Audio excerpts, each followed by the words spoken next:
All right, welcome to another edition of the Carousel, the #1 podcast for all your latest scoop, news, and rumors in the college basketball coaching carousel. Joined as always by a good friend from All Access Network, Brian Burton. Brian, good morning. Good morning. Good morning. What up, Adam? Yeah, how are you? Post birthday hangover. You doing good? I'm good. No hangover. No hangover today, sir. That's good. That's good. We had a busy night. I celebrated with day 2 of the Rising Coaches Speaker Series. Molly Miller from Grand Canyon was unbelievable. She actually had her cell phone out. Her GA was walking around with her cell phone. She was on the practice court with some of her players, taking us through their press, which was awesome. It was cool to be on the court.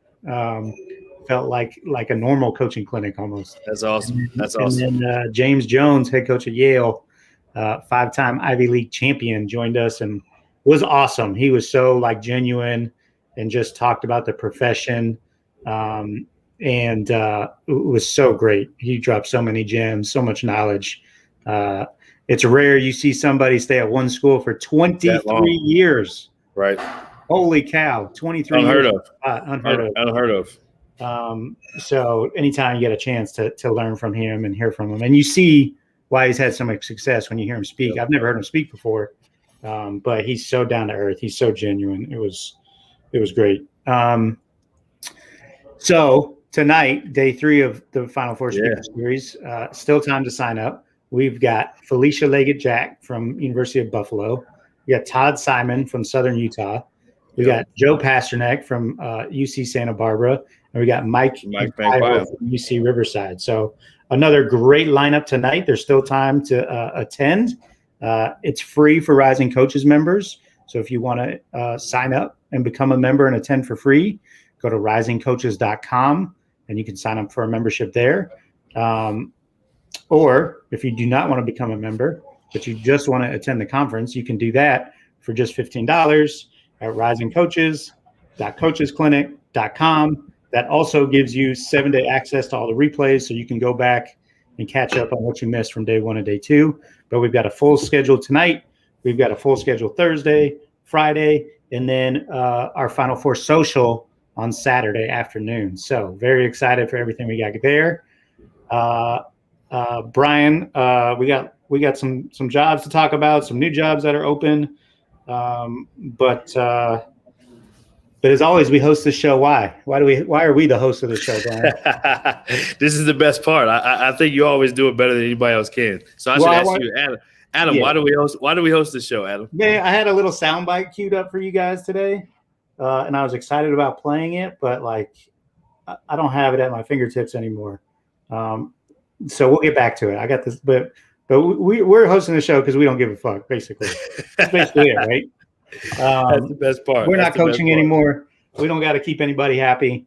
We can talk freely and openly and honestly about what's going on in the profession. And we got some important things to talk about. But before we do that, we're going to bring in our Rising Coaches Director of Operations. Yeah. The brains behind the operations, the one that makes everything happen behind the scenes, Aaron Stinnett.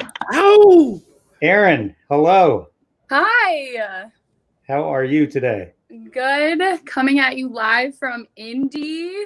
Let's go, Indy. Straight from the bubble? I mean, we're in our own bubble. Separate bubble, but a bubble. But a bubble, yeah. I had my first COVID test yesterday because I'm a responsible young woman and haven't had to get tested. And yesterday was my first, so no comment. Yeah, we're glad. We're assuming you passed, and we're happy. Yes. For that. Pleasant, but I passed. So just so people know what's going on, Aaron is in Indy. Rising Coaches has had a close relationship with Intersport for several years now, and Intersport, of course, runs the college slam dunk contest, the college 3-point contest, and the Dos Equis 3-on-3 tournament. And so we've helped them staff the event since they started about 4 years ago. And Aaron is with a group of Rising Coaches members who are working the event this week in Indy. Aaron, can you flip your camera to the side and give us a behind the scenes peek at what exactly you guys are doing? Yes. And when the festivities start? Yeah. So our players are arriving today. Each of us have, I think, 5 teams. different conferences combined and stuff like that. So we kind of prepped for those last night. And now I don't know if I can. Oh, hold on. I don't know if I can flip, but I just finished setting up. Nice. Nice. Yeah. I don't know if this is a good angle or not. But yeah, and they have some goodies. And yeah, so our players will be arriving from the airport today. So my next job is to head over to the airport and go make sure everyone made their flights and got on their planes, which is really important. And then we'll check them in, and then they'll actually come and be in their bubble. They'll get COVID tested and all of that, and then they start practice tomorrow. So they'll practice and get ready to. And then after that, they'll get COVID tested again. And then the real stuff starts Friday. So it'll be streaming live on Twitter the entire time, April 2nd through the 4th. And it'll be on ESPN2, I believe. Nice. So yeah. And you're also working the 3-point contest. Oh, yeah. Thursday night, tomorrow night, right? Yeah, and actually 2 of our players that are in the 3-on-3, we get to bring over with us. So they're actually in the 3-point shooting competition for the NCAA and the slam dunk competition. Awesome. So I'll be working that tomorrow night. And I'm assuming it's at Lucas Oil, but we'll see. I'm pretty sure it is. You should probably find that out before tomorrow. I just know that I have to get on a bus at a certain time, Adam. You don't ask questions. You just do what the people above you tell you, and yes, Amen. sir, yes, ma'am, and you get it done. That's about as far as I am right now. So. Well, it's nice to see some coaches in Indy. Obviously, the Final Four coaches convention is not happening this year, having to do it virtual again due to COVID, but this event continued, and we had an opportunity to send some of our members out there to work. And so it's nice to see you guys out there around the action and around some March Madness festivities. Yes, and we will get you that selfie, Adam. I will get you your selfie. Yeah, I got to get a picture with the whole Rising Coaches crew out there. Gotta have it. How many Rising Coaches crew do we have? It's like 5 of us. We've got 5 working this year. Nice. We got a slimmer. They asked for a slimmer crew. I like it. COVID. Yeah. Let's go. I heard that there's usually like a Dobo per team, and now we're triple, quadruple duty. So I'm super pumped. I love it. This is definitely right up my alley. Love events. Being young, I feel inspired again to stick it out and get through this pandemic and throw some stuff on my resume, and obviously represent Rising Coaches. So a lot of people have been complimentary about our organization. So it's awesome to work and represent that. Well, we appreciate you doing that, Aaron. I like at the highest level. At the highest level, for sure. Only our best. I like that quarter zip. I may need you to snag one for me. I'm gonna snag some stuff for myself. Man, putting all this player stuff out, I was like, it's awesome that they're gonna have the opportunity to make money doing what they love. So I'm just super pumped for feet on the ground and us to get going. Do you have a favorite team? You have a favorite team you're gonna root for? Sorry to cut you off, Adam. No, you're good. That's a good question. I'm not super. I think the Big Ten MAC conference. I'm a Midwest girl. Okay. I'm super familiar with that conference, and it's a high level, obviously. But yeah. So I think I'm gonna root for those guys. But obviously, I'm gonna stay very neutral and support all my players as best as I can. But I'm home. I'm in Indy. I'm in Midwest. So it's great. Aaron, one more look at the swag bag. I think this is better than the NCAA swag stuff. That's on the women's side. Some people asked if I was playing, and I was like, I wish.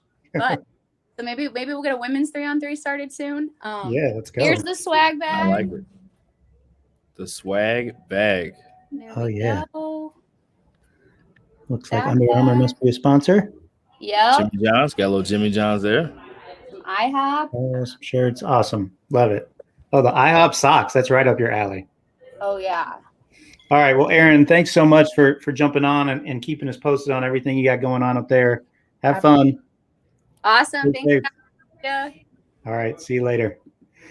Okay. That was Aaron Sinnott, Director of Operations for Rising Coaches. Now we're going to bring on an esteemed guest, the man of the hour, the Executive Director of the Rising Coaches DEI Alliance. You guys make me feel so good, man. And I'm the one and only, baby, the one and only. Listen, Aaron is out there with her swag bag and enjoying it. And, we here quarantine or just staying safe. And, man, I'm jealous, but she seemed like she's having a real good time out there. Absolutely. Absolutely. Daryl, welcome to the show, man. We're glad you're here. Our motto here is that we host the show because we can talk about open jobs because we don't give a fuck. We don't care. Right. We're not looking to stay in the business anymore and get back in it, but we are in the business of helping coaches get to where they're trying to go as well. So, yep. Absolutely. This is why. Speaking of real quick shout out to coaches getting where they want to go. I didn't have the teams yesterday. I got them on point today. No babies around. Bless my babies. They're at home. I'm not at home. So UCLA shout out, going from first four to Final Four. Mick Cronin in year 2. Juwan Howard, incredible job, especially without one of his top 2 players in Livers. Came down to the wire, and then Gonzaga, congratulations to them. And then on the women's side, Stanford and Temple going to the Final Four as well. And the first time 2 black female head coaches are in the Final Four with Dawn Staley and the head coach at Arizona. So wanted to give those quick shout outs talking about coaches going where they want to go. Back to you, Daryl. Oh, well, I tell you what, this NCAA tournament, there's been 14 upsets, the most in NCAA history. This tournament has produced the most upsets. UCLA going from the first 4 to the last 4. I mean, it's been tremendous as well. And as you know, as part of being here, as part of the coaching carousel, there's a lot of movement, gentlemen. Yes, there is. Movement, a lot of stuff going on, a lot of stuff behind the scenes that we know that the viewers don't know. But like we said, we don't care. We're going to share. So all right. I like that one. We don't care. We're going to share. All right. We got some things to get to. Of course, we got to get to the John Beeline watch later. We got some other jobs to talk about. But we got to start with something that, we just talked about, me and Brian, for a few minutes here before we got on air. We haven't had a chance to talk to Daryl about it, but we want to talk about East Tennessee State. Coach Shea, after his first year, just had to step down. Still no official statement explaining. It's pretty vague. But Brian, why don't you explain kind of what's transpired there over the last 3 months and what it looks like from an outsider's perspective is going on? Yeah, without talking on any details, just a little bit that I know and have been able to gather during the year, probably about a month or 2 ago, the players decided to kneel during the national anthem. Coach Shea decided to support them in that, and it became an extremely controversial thing within their community.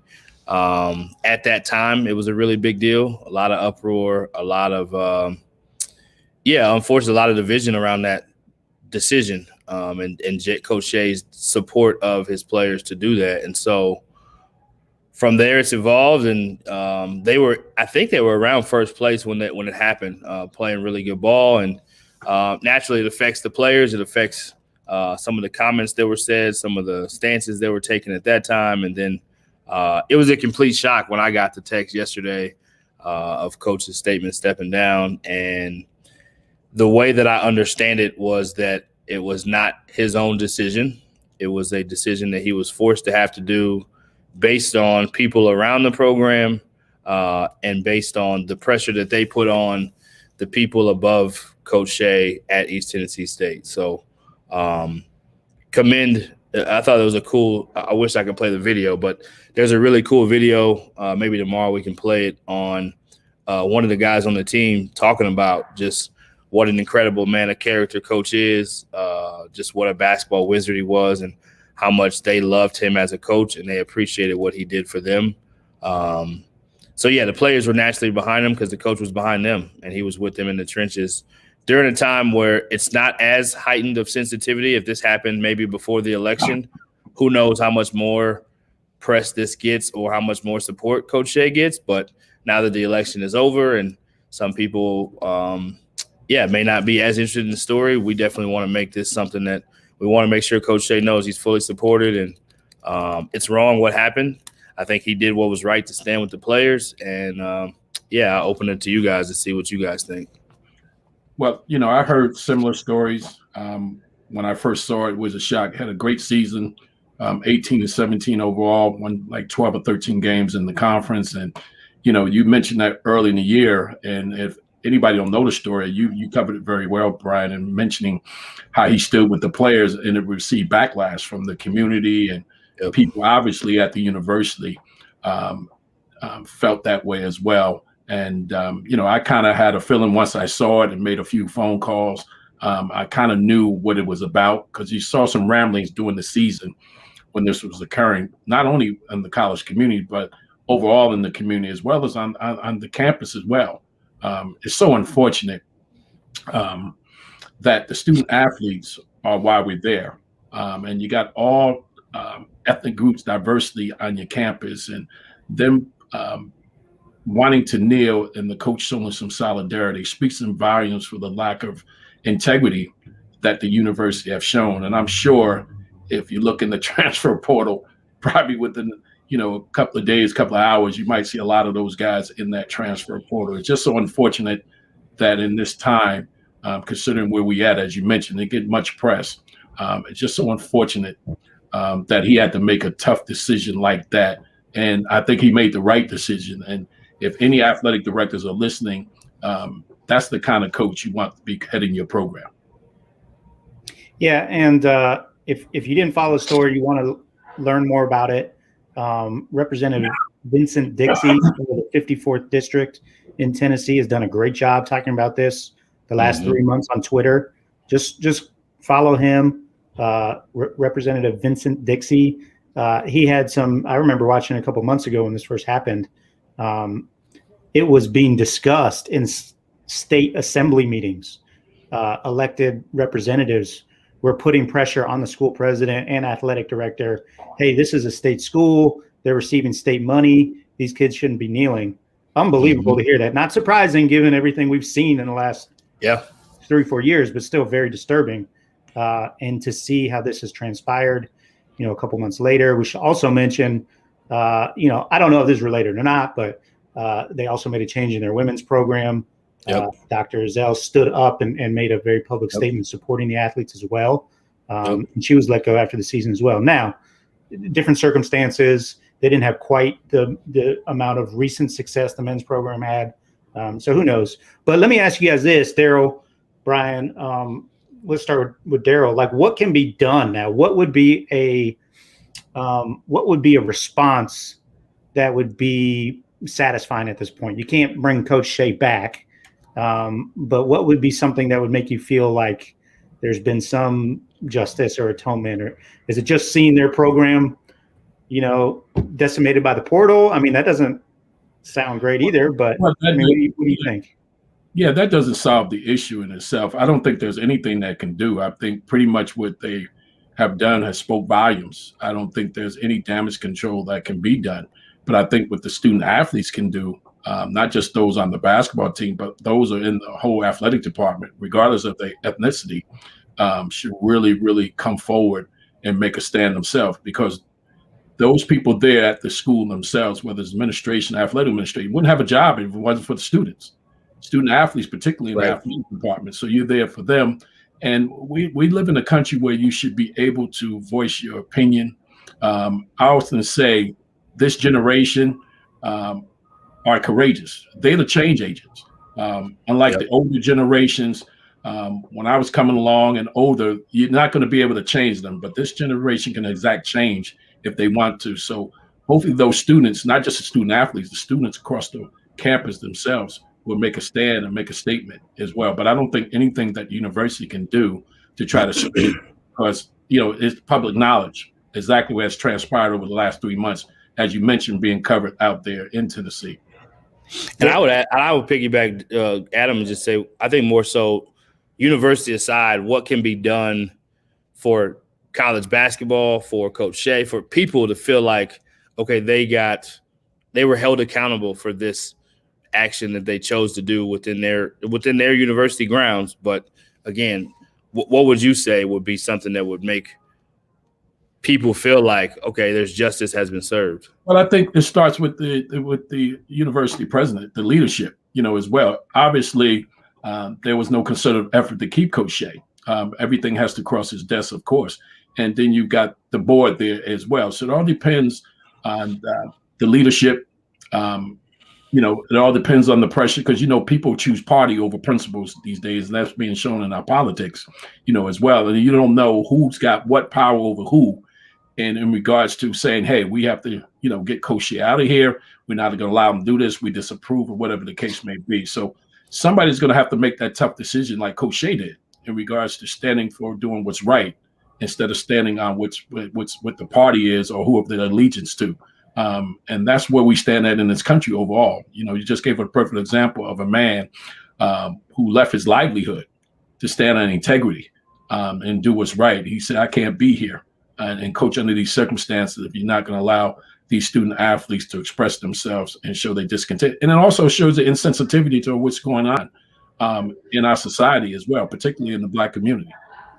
Well, and what I would like to see, not that this would solve any problems, but I think it would help in terms of a feeling of solidarity and community within our profession, is if some of the bigger institutions in the state stood up and voiced their support for Coach Shea and the student athletes. ETSU, no offense to them, but it's a mid-major program in a state, probably outside their region. Not too many people follow it closely, but people all over the state follow University of Tennessee. Would love to see Rick Barnes stand up. The football coaches stand up at the University of Tennessee. Memphis is another major state institution. And that's where you can start applying pressure, because you know what people love more than their politics? Sports, absolutely. And so if they see that, hey, my beloved Vols are standing up for this, and I hate what they're standing up for, but there's no way I'm not going to root for the Vols, then that starts to, sports has an unbelievable ability to unite people in the world. And I think there's an opportunity where I'd love to see some people step up, and it's a risk, and I get it. Everyone wants to keep their bosses happy and their boosters happy, but what's the phrase? If you don't stand for anything, you fall for everything. So absolutely. I think this is, if this isn't something we're standing up for, I don't know what is. Yeah, and I was just say, with all of us being a part of DEI Alliance, definitely plan on getting with the other member groups and just seeing how we can support, because I think this is a issue that is 100% why Adam and Daryl, you guys headed the DEI Alliance for reasons like this, so we can come together to make change, stand up for what's right, and stand up for things that are wrong. Absolutely. Yeah, we'll put out a statement, aligning all of our groups together behind, our beliefs on this topic. But, we'd like to go further than just, the statement is great and it does give people a rallying point. But, we started the DEI Alliance to take action and to make change using our platform in sports. And so we're for sure doing things behind the scenes, reaching out to various politicians who are ready to go. But ultimately, we'll need some coaches to stand up and use their influence, which is great and more powerful than you think, to stand up and honestly risk their livelihood in a sense. And that's true. And not only that, not just the amateur athletics, we got the professional teams there as well that has a lot of minorities participating there, whether it's in NBA basketball or football as well. I think if the whole community come together, like you just mentioned, Adam, and make a stand and say, hey, this is something we're not going to want to deal with anymore, or even want to see this any kind of behavior anymore, that's the only time change is going to happen as well. And the best way to hit people is if not only that, you hit them in their pocketbook, as well, that gets people moving as well. So, very disappointing in the leadership at East Tennessee State, the Board of Visitors, anybody that's involved with this process. If someone is listening that may not have known of the decision and why it went down, because sometimes that is the case as well. People may not know the intricacies or the inner workings of it. Please reach out to us, or just reach out and make a statement that we can definitely support Coach Shea. And, we gotta continue to not have this happen in this country. Absolutely. And again, we don't know all the info. I'm sure it'll all come out soon. But this is just us looking at it from the outside with the combination of some insight. Certainly we know plenty of coaches in the area, in the region. But, if there is, to Daryl's point, if there is more info out there that we need to know, please share it with us. Put out a statement. Give us some info. Yeah, and I think without getting too many details, and I'll end with this on this, is like it was not his choice, is what I understand. It was not just like I'm walking away because they're not doing what's right. It was they're making me walk away because they have put their, like you said, there's politicians, there's people involved that use their power and influence and resources to make sure that he wasn't there anymore. Absolutely. I heard the same thing as well, Brian. So, we'll see what it comes out. I'm sure Coach Shea put a statement out as well at some point in time. And I'm sure he's probably talking with some people, whether it's his legal team or whoever the case may be. I don't think we heard the last of this story at all. Question. Okay, all right, just not that this really matters, but let's flip it to hoops. Like, how can anyone take this job now, right? Like, I was literally thinking the same thing. Before this incident, this is one of the best low to mid-major programs in the country, hands down. What they've done over the last 7, 8, 9, 10 years. Just look at Forbes. Forbes did a good job there. Now he's at Wake Forest. Right. That's the kind of job this is. Penny was there as an assistant. He's now Penny Collins was there as an assistant. He's now the head coach of Tennessee State. This is a place that, like you said, mid-major wise, I don't know how you follow this and take the job. I don't know how whether you're white, black, brown, purple, there's some stuff going on here that's very intense, toxic to walk into, to think like, oh, I'm going to be the answer to this situation. So very difficult, whoever's following it, and very difficult to even think of who would want to take that job at this point. And no judgment to anyone that does. It's a great opportunity. High-level job. Yeah, more power to you if you're willing to step into this. I just got to imagine it's a lot of headaches, a lot more than basketball. And you got to feel like you're looking over your shoulder. Like, at what point in time am I going to be forced to make a decision between the people that are the boosters or the people that make the decisions or my players? And I think even in recruiting, kids will want to ask that question. And parents and coaches will want to know, like, okay, well, how do I know that my kid's not going to get the same situation happen to him? So it's definitely a lot of moving parts there. And here's the thing about it, guys. Somebody will take that job. I think the university itself, they're in damage control mode. Once it comes out, we putting it out here probably for the first time that anybody is really hearing the story. As you mentioned, for 3 months it was being covered. But they're going to have to do some damage control. And I think once this really hits the press, who knows, just by people watching us today, can start to really get out there as well. I think they're going to do that. But someone will take the job, and hopefully whoever takes the job can bring about some change and get in there and start to try to change people's minds about, what is right and what's not right in terms of people equal rights and the rights to protest and whatever they decide to do as well within the laws. Okay, let's get into some scoop, guys. If listeners, if you guys have scoop, rumors that you've heard, news that you want to share, you can text us anonymously at 662-418-9031. You can slide into the DMs. You can comment on social media. Just reach out, and we'll be happy to share what you got. But we got Daryl Jacobs, Mr. New Jersey, Mr. Northeast, Mr. New York. Yeah, let's go. Let's go. We need some scoop for the Northeast. Tell us what's going on in Hofstra.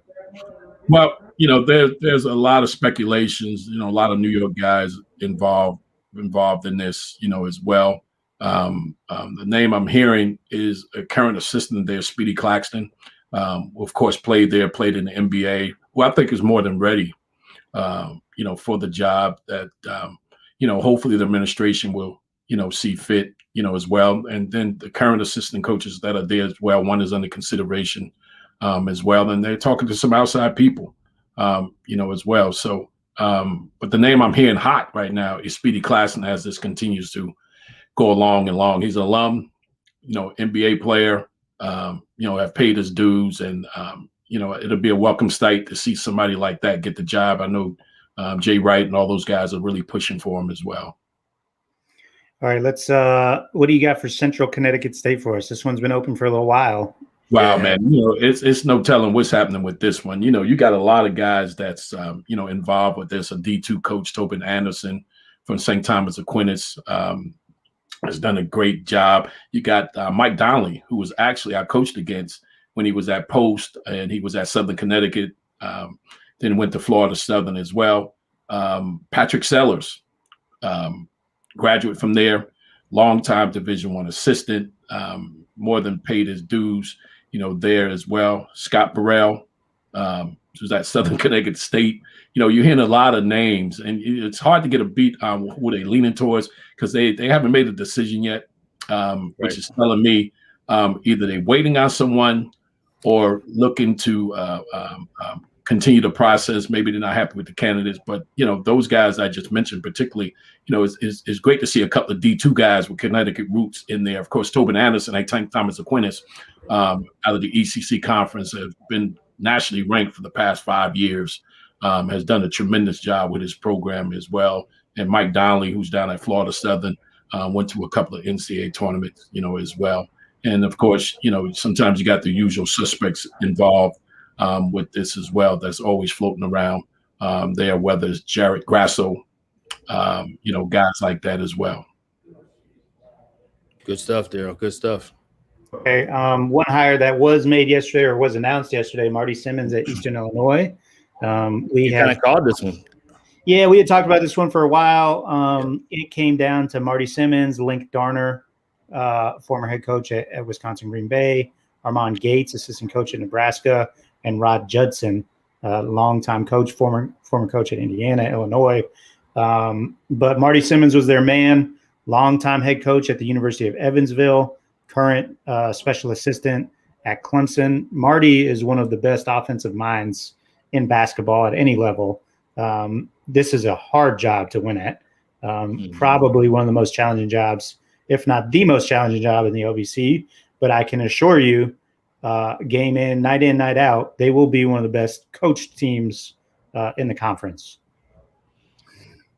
Well, I was hoping that Luke got the job, having coached against him at Florida Southern, lost him in the NCAA tournament. He went on, like you mentioned, at Wisconsin Green Bay, done a great job. I thought he had a real good shot at it. But congratulations to Marty Simmons on getting the job. And he's like you mentioned, Adam. He's a great coach, great X&O guy, and they got a good one.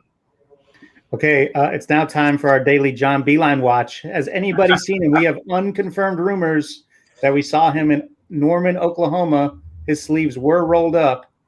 We cannot confirm that, but that is the latest on the John Beilein watch. Speaking of Oklahoma, Daryl, what are you hearing there? That's obviously one of the big prize jobs still open. Yep.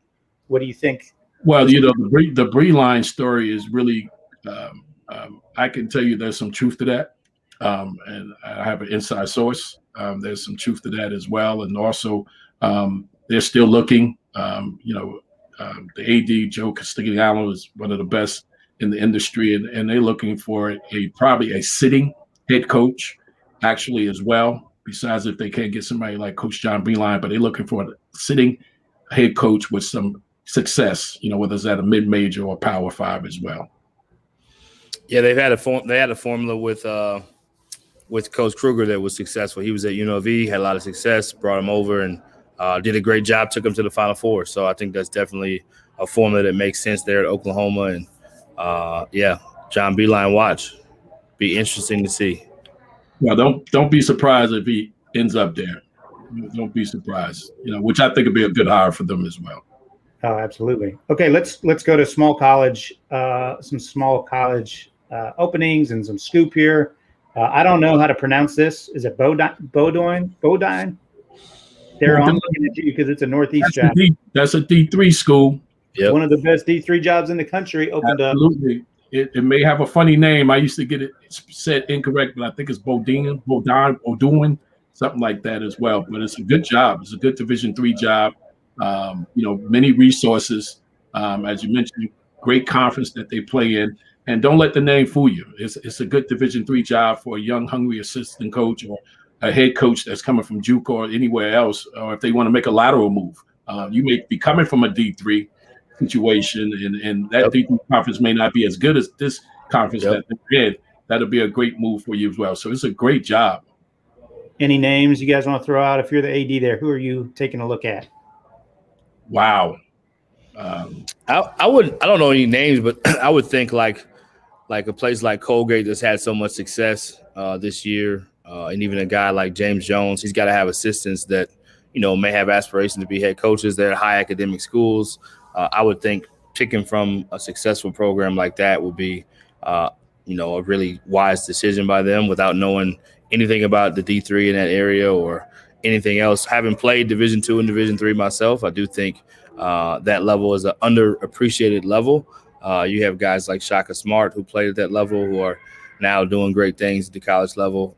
So I would say one of those Northeast assistants that's at one of those high academic schools has had great success.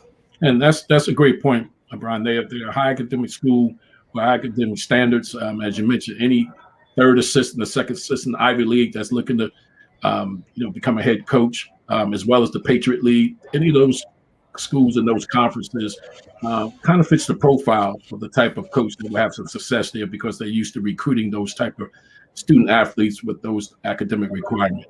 Great point.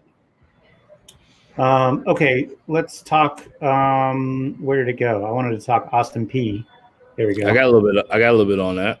Yeah, let's hear your scoop on Austin Peay. Obviously, Matt Figger left to take the UT Rio Grande Valley job, which is a little bit of a head scratcher. We've talked about that already in previous shows. But Brian, what are you hearing there? It sounded like Coach was excited. Coach Figger was excited about the recruiting area around Texas and being in the WAC and having a chance to kind of get a new start in a new program. So congratulations to him. But I hear that they want to have somebody in by Friday, is what I was told. And I heard that's 2 days. Few days. I heard Nate James from Duke was a name that was told that he may be one of the guys that very possibly could take this job. But I heard that Austin Clonch from Nicholls State is interviewing. So similar to how we kind of heard that Figger was interviewing and was on campus at UTRGV, and the next thing you know, he takes the job. I wouldn't be surprised of a guy like Austin Clonch. He makes a lot of sense. Young guy, he's won championships at Nicholls State, comes in that Richie Riley tree and has just done a good job at a place that's under-resourced. At the end of the day, you want to be able to move up and have the next shot. So I wouldn't be surprised if he is the choice Friday. Yeah, Austin Clonch is phenomenal. He doesn't get as much recognition as he should. The youngest head coach in the country. The youngest head coach in the country, and won a championship at Nicholls State, guys. Nicholls State. In the same conference with Stephen F. Austin, Sam Houston State, and Abilene Christian, who made their run in the tournament, who was one less win than they had. So Nicholls had one more win, the same amount of losses. They did not play each other in the regular season, but incredible job at a place that, Nicholls State is probably rated the worst job in that conference. I know you hate the ratings for jobs, but it's probably the worst. No, for sure. And honestly, I think Austin Peay is a good job. Let's first of all put that out there. It's a very good job in the OVC. It's probably right around the between third and fifth best job in the league, somewhere in there, behind Belmont, of course, and then Murray State. And you got some conference realignment. You got Eastern Kentucky leaving, which is certainly going to help. It's going to make the league more wide open. And Jacksonville State is leaving, who's been really good. So Austin Peay is a good job. But if I'm an AD I'm taking Austin Clonch at a higher level than Austin Peay. Like I think he deserves. I mean, again, proven that he can win at a place like Nicholls. But if I'm Austin Clonch, I don't know how long I'm going to stay there at Nicholls. I don't know how sustainable success really is down there. Right. And so, this would make sense if he gets the opportunity. It'd probably be hard to pass up. Some names, I haven't heard these names, but some names I would certainly consider. Ronnie Hamilton at Ole Miss, assistant coach at Ole Miss. He's been in the business for a long time, has done a great job, has not had opportunity to be a head coach yet, but certainly has earned it. And then Rick Cabrera, current assistant coach at Arkansas State. Daryl's laughing because he's a Northeast guy. I like that one. But Rick is Mr. OVC. He's been around the league for years. He does a great job, not only on the recruiting trail, but also on the floor. Very well respected and has a lot of head coaching experience at Lackawanna Community College. Is that right? That's correct. Back when I was recruiting those guys, years and years ago. Yeah, he's actually my favorite. Even though if the guy decides to come over from Nicholls State, I mean, if you can win at Nicholls, I mean, guys, you said it best. I mean, that's not a sexy job at all. That's a home run for Austin Peay. They should even wait. They should bring him over today and give him what he wants. But in that case, Rick Cabrera is somebody that I mentor and I've been knowing for a long, long time. And he recently just lost his dad. As well. So, I'm hoping that he gets the opportunity, as you say, paid his due. Tremendous job at Lackawanna Junior College. I actually recruited a lot of players from him. That's how I really got to know him as well. Either way, that'll be great for him if decides not to take it and stay at Nicholls. But if I'm him, I strike while the irons are hot. Like you said, being sustainable at Nicholls could be short-lived. Yeah, and I do know that Ronnie Hamilton and Rick Cabrera both interviewed, I believe, at Tennessee Tech maybe 2 years ago. Also in OVC, the athletic directors talk. They compare notes all the time. So I wouldn't be surprised if those guys got a phone call, for this job as well. What else you guys want to talk about? Do we have anything else? I'll let Daryl. He's a special guest. I'll let him jump in. We want to take a stab at DePaul. What's going on there?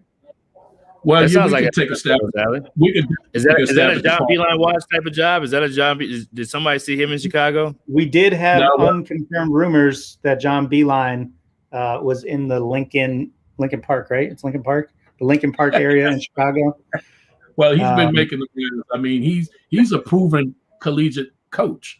So these jobs are opening. I think that'll be a home run high as well. But as you know, Kenny Payne, the AD.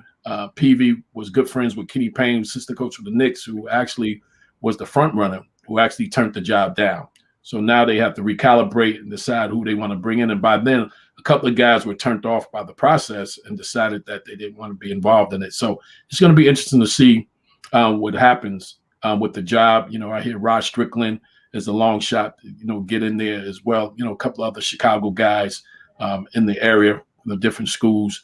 I've been hearing, but Kenny Payne, what they thought was going to take the job, but he decided to stay with the NBA, and now they're scrambling to try to bring some more guys in. Some guys decided not to come in, decided it wasn't a good situation, whatever the case may be.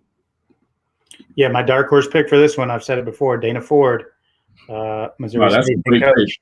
That's a great pick. He'd be tremendous. He's an Illinois guy. He's got Chicago ties. He's proven he can win at multiple places. So give my guy Dana a look. Let's see what happens. The Sun Times says that Dennis Gates and Duke assistant John Shire have been recent targets. So be interesting to see. Yeah, absolutely. Dennis Gates obviously done a great job in his 2 years. As good of a job as you can do. 2 conference championships in 2 years at Cleveland State. Two coach of the years, though. He didn't get 2 conference championships. 2 coach of the years. But his team was projected so low his first year. Him finishing middle of the pack was why he got coach of the year. Gotcha. Yeah. Okay. I appreciate that. And, he was in the running for the Boston College job. If you guys don't know, his wife is a senior administrator at Boston College as well. So that'll be a great look if he can get that job at Ball. And he's proven, he's proven if you can do it at Cleveland State in those 2 years, he's been big time at Florida. So he'd be a great candidate as well. Ford would be great as well. All right, guys. My last one is Bethune-Cookman. Sure, let's do it. Quick pitch for not only a friend of mine, but just a really good basketball coach. I think we've seen it happen, right, where assistant coaches Coach Shea was a perfect example. He did a really good job in his first year, helped coach move on.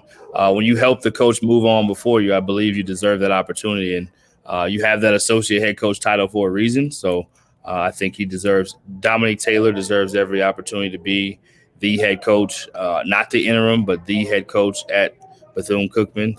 I think similar to what we saw with Terrence Johnson this year at Texas State, similar to what we saw with Isaac Brown. Those guys got thrown in the fire and won championships, but they knew the lay of the land. They had recruited the players there. They knew the inside. So I want to make a real legit push for Dominique Taylor to be the next head coach of Bethune-Cookman. Has been a head coach already.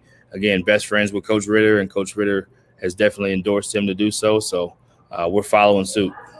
Well, Make your push. I don't think they're listening. I don't think the AD's listening. I don't think he is either. We're gonna have to get to him some other way. Well, I noticed. I happen to know people in the administration, and I think Dominic has done a great job. But I think Anthony Evans, assistant coach at Fordham this past year, who was the head coach at Norfolk State, who went undefeated in the MAC, took them to the NCAA tournament, beat a number 2 seed in Missouri. Left there and went to FIU, Conference USA, did a great job as well. I think with his experience at the black college level, particularly with them going into the SWAC, I think he'd be more than ready. I think he'd be the best candidate for the job. Nothing against Dominic, because Dominic has not sat in that chair. The other guys you mentioned, he sat in that chair. He sat in that chair in junior college. Bethune-Cookman. I mean, the other guys were in the chair this year. They were interim. They actually had a chance to coach. But I think Anthony Evans will be the best person for that job if they want to get to that next level going into the SWAC. Nothing against Dominic. We'll have to disagree live on the air. I took the mic to make a push for my guy, and then you took it from me, but that's okay. That's all right. The coach you mentioned. I got to push my guy. The coach you mentioned can have another job in the HBCU. Dominic Taylor should be the head coach at Bethune-Cookman. He helped his coach move on to the next level. He deserves the opportunity. Well, there's no doubt that Anthony Evans, one of these guys, and we've talked about this too, he deserves another chance to be a head coach. Are you kidding me? The guy had so much success. He went to FIU, which is a very hard job. He actually did a pretty decent job there. But he got let go. And now, sometimes you look at who gets recycled on these hires and then you scratch your head. And then you look at other people. We've mentioned him. We've mentioned Marvin Menzies. Like, why are these guys not getting other opportunities to run a program? Like, they've proven they can do it. Just because you win at 3 programs and then one doesn't quite work out doesn't mean you forgot how to coach. Just sometimes there's circumstances involved. But not only that, you mentioned circumstances at FIU. He inherited a program whose APR was far below standard. He only could recruit certain type of individuals there, and he was in the middle of the pack. And I'm saying this, because as you mentioned, I think he will be the best candidate for the job. And nothing against Dominic. I just think somebody that they're looking for to get to the program to the next level. I think Evans can go in there and do that. And he's been in Florida. He was at FIU. As well. So he's proven at that level as well. And he's won an NCAA tournament game, something that a lot of HBCUs have not done against a 15 seed as well. So we'll see what happens. We'll see what happens. He'll get one. He'll get one. I want to play this clip real quick if you don't mind, Adam. It'll be quick. It's 1 minute and 7 seconds. This is Jay Shea, Coach Jay Shea, talking during the year about their stance during that time in the national anthem. They're discussing because that's what that was supposed to do. It was a decision our team made prior to the season as a call to action and empowerment against racial inequalities and injustices. Just because it's not in the news, we're not going to talk about it. So our intentions by no means involve disrespecting our country's flag or the servicemen and women that put their lives on the line for our nation. We hold those heroes near and dear to our hearts, including 2 generals, that have served our country right here in our backyard. No one knows the sacrifice, the fear, the pain, the anxiety, the loss that they've experienced fighting for our country's freedom and rights. But many of us don't know the same sacrifice, fear, pain, and loss the people of color have had to endure over 400 years. My team is a daily reminder to me that some things are just bigger than basketball. Yeah, well said. Well said. Appreciate you sharing that clip. We'll certainly provide more info and our stance on the ETSU situation in the coming hours, days, etc. But we appreciate you guys tuning in. Daryl, great to have you on the Carousel. Awesome. We hope to have you back soon. And we'll be back tomorrow at a different time.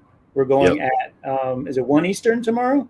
It's 1 Eastern. I think so. Yeah, 1 Eastern tomorrow for the Carousel. And again, you don't want to miss it. Tonight is day 3 of the Rising Coaches Final 4 speaker series. Felicia Leggett-Jack from Buffalo, Mike McPio from UC Riverside, Todd Simon from Southern Utah, Joe Pasternak from UC Santa Barbara, Tomorrow is going to be another star-studded night. Saturday will be our social. So lots of more great content to be a part of. You can view it all for free if you're a Rising Coaches member. If you'd like to sign up, visit risingcoaches.com. Or if you don't want to join Rising Coaches, you don't like us, no problem. We don't take it personally.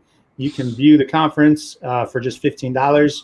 Visit risingcoaches.com. No, I'm sorry. Visit risingcoaches.coachesclinic.com if you just want to view it for $15. And you can have 7-day replays, so you can go back and rewatch what you missed Monday and Tuesday night. If you missed part of this show and you want to go back and listen to it on the podcast, please do so. Make sure while you're doing that you leave us a review, 5 stars only, please. And we'll see you guys tomorrow on the Carousel.